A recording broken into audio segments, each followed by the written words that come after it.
interviewing John Kerr, the CEO at Royal Norwich. You've got some incredible things coming up here at the Country Club. So it'd be great if you could just start by introducing what you're doing at Royal Norwich and how you've got to where you are today. Thank you very much for coming to interview me, and it's a pleasure to welcome you to Royal Norwich. We are a 350-acre estate, and we have a championship golf course, which is 18 holes, 6-hole golf course, a huge hospitality venue which goes from everything from fine dining right through to afternoon teas and lunches. One of the big things that we're trying to do here is engage people socially and make sure that we have a club that people can enjoy together, and that is one of the cornerstones of what we're trying to build here. As we move forward, we're trying to look at where we can be philanthropic in what we do. As a members club, we're very fortunate. We don't try to turn a profit, so we're very, very lucky that we can invest the money that we do make from our members in things that actually benefit the community as well as the members at Royal Norwich. So tell me a little bit more about the 6-hole, because there's some interesting things around the 6-hole, one in which is getting more people into golf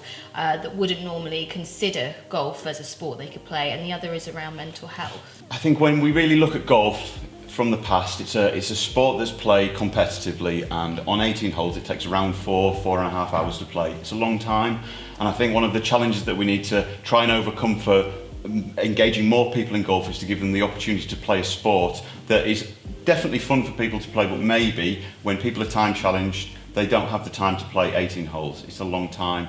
And some of the research that we did when we built Royal Norwich was that how can we engage a different audience, not just beginners, because a lot of these 6-hole courses are simply used as an academy course, a feeder course to make people want to go and play on an 18-hole course. Well, we've turned that around and said, well, actually, as a socially engaging activity, why can't the 6-hole course stand on its own as an actual golf course? It's a different sport. We have 2020 cricket because people like to go and enjoy something and just watch it for a night and it's done, not 5 days, but we still have test cricket.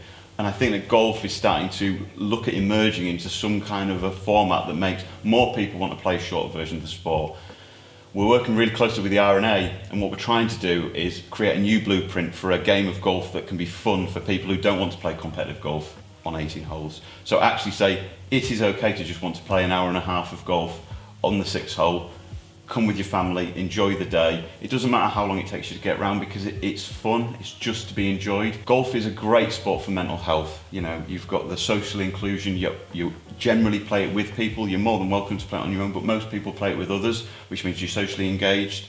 Obviously you've got to walk, one of the greatest ways to get activity. It's low impact, it doesn't cause many health challenges.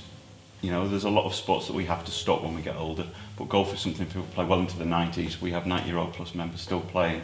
And on top of that, you're outside, and we all know that as far as mental health is concerned, being outside, being in beautiful environments makes people's mental health better. So what we're looking at the moment is how we can use golf to better affect mental health. We're working closely with the R&A at the moment and a professor called Charlie Foster on how we can use golf to move forward with people's mental health. And there's something called social prescribing, which basically means that we start to challenge the government to possibly prescribe golf as a mental health cure or certainly preventative measure. So when people go to a doctor and say that they may be struggling with anxiety, some of that comes from the fact that maybe they don't have social inclusion. Golf supports that, being outside supports that. So we're hoping to run a triple-blind study in the next year that would actually give us the opportunity to prove that, and actually being able to get people into golf socially active is certainly something that will help their mental health, possibly far more than actually getting on a waiting list and waiting for some support that may not be coming for some time. Even if it's just a break that helps them move forward for a period of time, why would we not try that? So it's something I'm really passionate about, to see move forward quickly, and I'd really like to see people engage in it. Brilliant. So you mentioned there that you have people in the 90s still playing golf, but one of the things that you've done since moving to this site 4 years ago is you've actually brought the demographic of your members down to, you said, about 51 now, yes. Which is a step in the right direction for including as many people as possible. That must come with its own challenges and opportunities, as well as being the blueprint for golf of the future. What challenges are you facing at the moment with that? The major challenge that golf's got is obviously that in the past, it was a mostly male-dominated sport, which actually we can really say is probably true of quite a lot of sports. I was involved at Notts County Football Club as a non-executive director, and I was very involved in the a movement away from sort of just the men's team and bringing the ladies team in. And they fortunately, during my tenure there, got to the FA Cup final, which was beautiful to see. And actually, if we look at where 2015 to now and the massive rise in women's football, how that has changed the way that we all perceive it. If we look at the World Cup final, it being televised and people actually choosing to watch it as a sport, it's changed dramatically, and that's something that I think we can use as a template in golf to start to include people. Golf's a funny sport. A lot of juniors will stop during their 20s and 30s and potentially 40s because it is time sensitive and it takes too long, which we've already discussed. One of the interesting points is if we can bring in a format that keeps people engaged, maybe with their families. It's not just about women in golf, which is the strapline that the R&A use. When I speak to them, I always say it's actually families in golf, because if you want to bring women into golf, and actually if you want to bring middle-aged men in who aren't very, very committed, it's their family that you've got to attract. Bring the children, the family come with them. And that's something that we're really trying to drive at the moment. So our junior academy at the moment has about 120 kids that come every weekend, and we obviously engage with those guys and girls every day, every week, to really try and bring them into golf in a social way, not just a competitive way. So in the past, as a junior golfer, you would come in, you would be taught that you need to be competitive. It wasn't a fun environment. What we're trying to do is say, well, actually, if you just want to have fun, just come and have fun. It's your club, enjoy it. And what that's doing is that's driving the parents. The 6-hole academy then becomes actually the 6-hole course because the parents want to play with the kids. And then what you do is you build in that family orientation without having to push it, because it organically grows on its own with those children. So that's Absolutely. what we're trying to do. Brilliant, that sounds fantastic. One of the things here at the Country Club is that you offer far more than golf. So tell me a little bit more about the facilities that you've got here and why members want to join. We obviously built a championship course, which I would personally say is the best in Norfolk, if not a little bit wider. It was always built to be a course that would host championship events, and we're very fortunate. We've already had the Clutch Tour here, which I think we might talk about a little bit later. England Golf have already had events here, and as a 3-year-old course or a 4-year-old course, to be involved in these significant events is a huge thing. Most golf courses take 50 to 60 years to embed, so the fact that we built something that's already getting the accolades that we are getting is a fantastic, testament to the design. What's really important though, I think, in golf and the blueprint for the future of golf is that golf clubs need to change. We need to engage a new audience, we need to engage a younger audience, and we need people to enjoy their time. It's not just about being on course. And when Royal Norwich was built, it was built with the basis that the hospitality is as important as the golf course. You've got to make people enjoy their time here because you need them to be here with their families, with their friends, creating a social contact that means that people want to come back time and time again. And that's the challenge. So we've started to add some additional pillars to golf. So you've obviously got golf, you've got hospitality. We've just opened the gym in the last month, and we have a paddle court being built in the next 2 or 3 weeks. It should open. On top of that, we're starting to add accommodation so people can stay and enjoy the facilities on a longer basis. So the lodges will be installed in 2024. Slowly but surely, we're trying to make this a unique location for Norfolk that everyone can enjoy. The biggest challenge I think I'm finding for Royal Norwich is that because we were a members club, is letting people know that they're obviously allowed. I still use the word myself, which is so awful. This is open to everyone. There is no need to be a member to come and eat here. The challenge of getting that message out there is always the most interesting one that I have to face every day. So to come and access the stables, which is your bar restaurant area, anyone can come and enjoy the food and drink? Anyone can come, and there's no dress code. So I think one of the other things that's really interesting about the blueprint that we're trying to create with the R&A for the future of golf is that in the past, I think everyone knows that golf clubs tended to say you probably had to wear a shirt, you may have even had to wear a tie most of the time. We have no dress code. If you really wanted to play golf in ripped jeans, you could. We have no dress code whatsoever on course or in the stables. People can wear whatever they like. And actually, just like going to a nice restaurant, people self-regulate. It's the 21st century. We don't need to tell people what to do anymore. They come to a nice place and they tend to want to dress nicely. Why would you want to go to somewhere and not dress nicely? We had a guy walk in here, he was in ripped jeans, and I did say at the time, I think those £300 jeans are certainly far nicer than some of the things that I see our golfers wear. So why are we complaining about these things? There were some challenges around the older members. Obviously, there is an expectation of a certain dress code. So that took some time to get over, but actually everyone is engaged in it, and it's funny, we see them all in jeans now. So it's just a perception thing, and that's, I think, part of the challenge of being at the leading edge of these changes. When you start to make these changes ahead of the game, there is still that tradition that you're trying to overcome.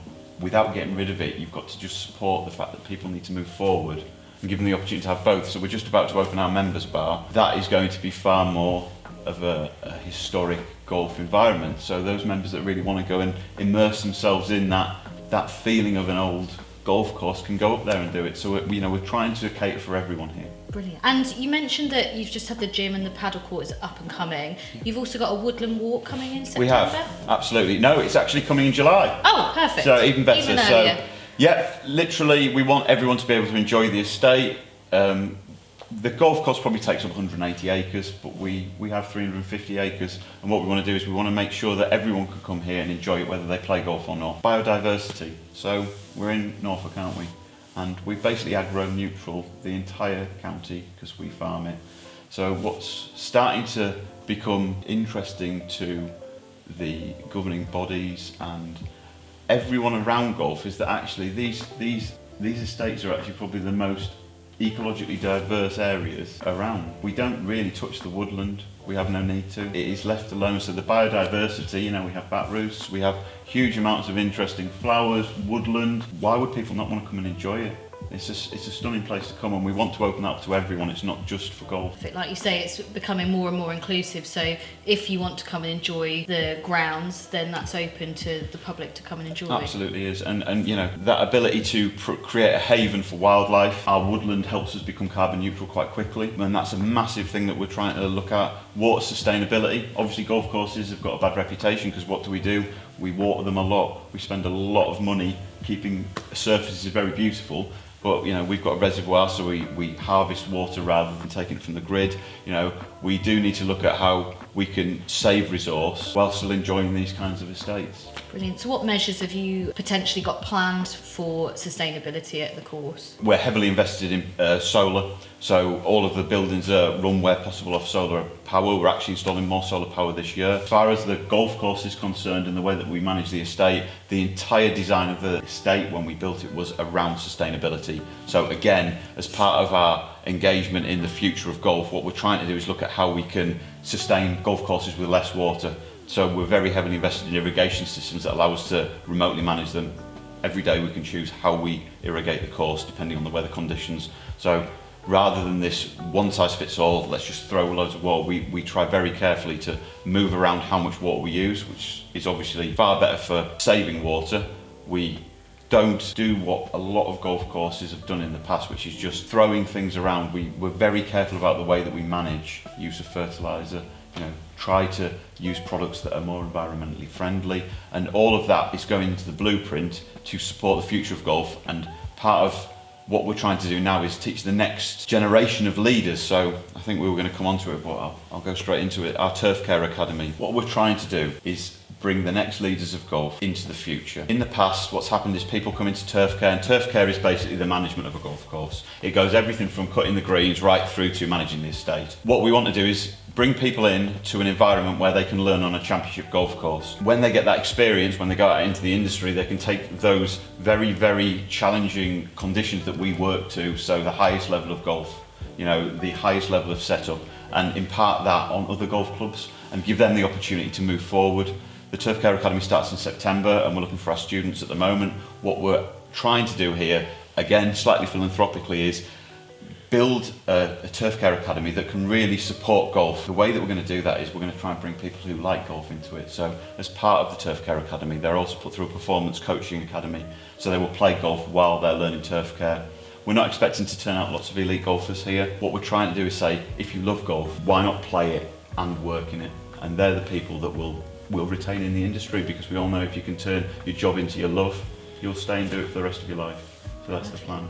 So you did mention there the sorts of candidate you'd be looking for to join the academy, but let's just talk a little bit more about who you would like to see working at the academy, what sort of attributes that they would have, and how perhaps they foresee the future of golf. I think that the attributes for anyone who wants to get involved in the future of golf is really want to drive forward. We're at a turning point. The technology that's now available in golf is changing the way that we look after golf courses. In the past, it was very much get a mower and cut the grass. What's happening now is we're using so much data to analyse what's going on, especially in a club like Royal Norwich, where we've actually made such an effort to put in the technology to allow us to do it. We spend as much time deciding how we're going to manage is doing. What we're trying to do is work with these students to teach them that it's not about being on course just mindlessly doing things. What we want to do is see them understand that actually the data that they use is more important than the actual action in some ways. You know, there's huge advances being made in all kinds of areas, autonomous mowing. We won't be sitting on mowers forever. We've got computers to do this these days, and this technology is coming along, and what's happened in the past is that people haven't been taught these things. So there is a slow adoption to things that aren't taught. It takes longer for people to be involved and move forward with technology if they're not shown it as a learning path. That's why we've started the academy, because we're in a position to take them and show them these things as they go through their learning path and take them straight into industry. We then place them with golf clubs. So as part of their course, they will actually be placed, so we will find the appropriate place, whether they want to work internationally, they want to stay in England. We are looking at people who are coming from Europe, because we do have accommodation for the students. So they'll actually be able to live on site if they want, so they can really immerse themselves in golf. And looking at a bit of a shorter time frame, how do you foresee the hospitality and golfing sector moving forward within the next 12 to 18 months?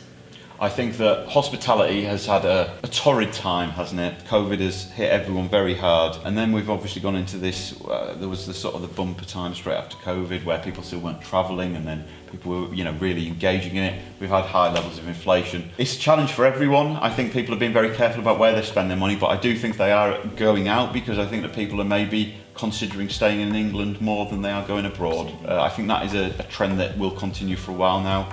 I think that the inflation that's happened in the last 12 months has obviously hit all hospitality again. We're very fortunate, I suppose, with members that we're their first choice, so we maybe see less of a trend change in that way, but I think people are starting to get out of it, and I think the summer always makes a difference with hospitality. You know, you come into the summer, people start to want to go outside, it does change.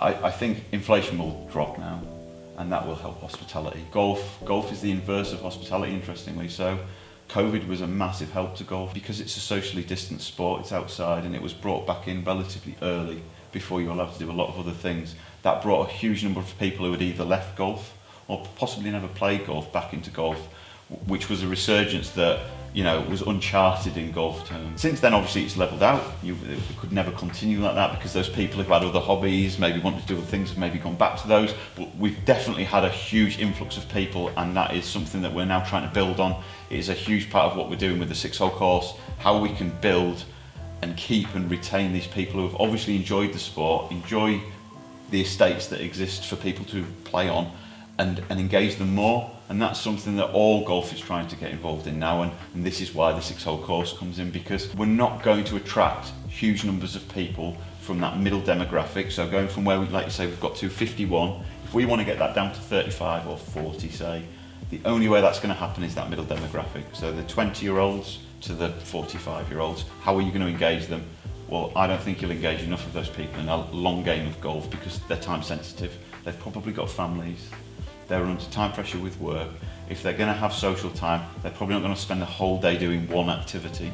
So this is why we've tried to build a club that gives them the opportunity to have lots of different activities. So in 3 weekends you can do 3 different activities, but it's still your club, and whether you're a member or not, you can come here and enjoy time. I think that answers quite nicely my next question, which is where do you see the club heading within the next 12 to 18 months? Now obviously you've got lots of stuff happening, lots of stuff being launched over the next 3 or 4 months.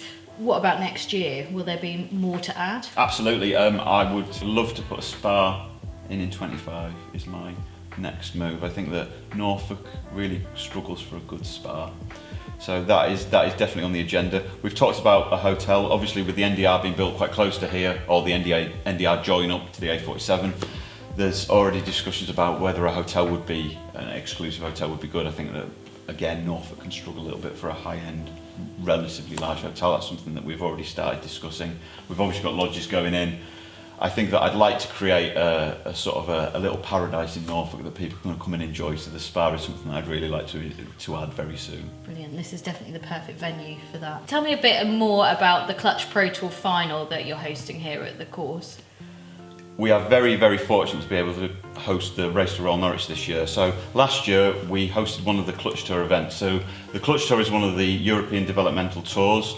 This allows people to access, or professional golfers to access, the European Tour. So basically they go through either what's called tour school, which is effectively a way to go for 2 weeks and get your tour card, or you have to win a competition. And this is one of the competitions. Last year, we hosted an event. However, there was another tour at the time called the Europro Tour. This was actually stopped this year, so the Clutch Tour is now the only European developmental tour with cards that gets you into the European Tour. So it's become a hugely important event. They've split it into 2 tiers, so we are hosting the finals of the Tier 1 event, and that has been branded the Race to Royal Norwich, which is a fantastic accolade for the club and obviously a brilliant marketing piece for us to obviously move forward. So the finals happen here in October. It's a 3-day event with a Pro-Am on the Sunday before. We can't wait to welcome, the best young talent from Europe, which is a huge thing to see 4 years after opening.